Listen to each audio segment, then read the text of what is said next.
Entering the U.S. at this crossing south of Vancouver used to be routine for venture capitalist Sam Znaimer until he tried it in May of this year. Clearly, there was some kind of alert out associated with my name. Znaimer says he was interrogated for 4 hours entirely about his investments in American cannabis companies.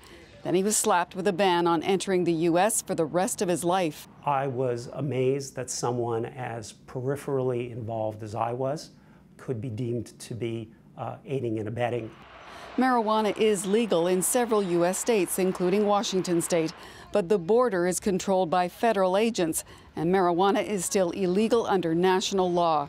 One U.S. attorney says he's seeing more and more cases of Canadians facing border problems for even remote connections to American pot enterprises. You know, selling a machine, a legal machine from Canada to a U.S. customer, owning property in the United States that has a tenant who's in the cannabis industry. This former BC cabinet minister turned marijuana entrepreneur is hoping Ottawa will persuade the U.S. to change the practice. The ability to do our business is going to be severely impaired if we cannot cross that border without these concerns. It doesn't sound like that's going to happen anytime soon.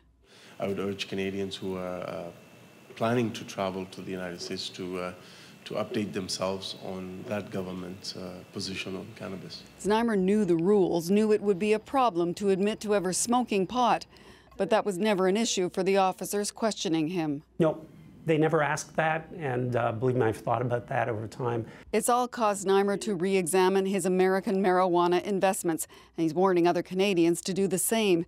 He believes that's ultimately what the anti-drug U.S. government wants, to choke off Canadian investment in American companies as a means to forcing them out of business altogether. Laura Lynch, CBC News, Vancouver.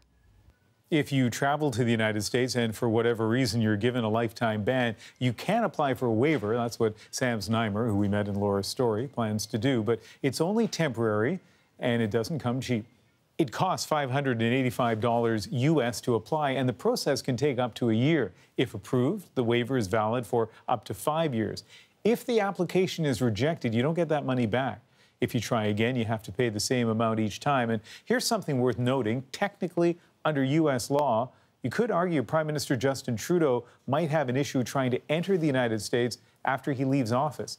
That's because he admitted publicly to smoking marijuana when he was first elected as an MP in 2008.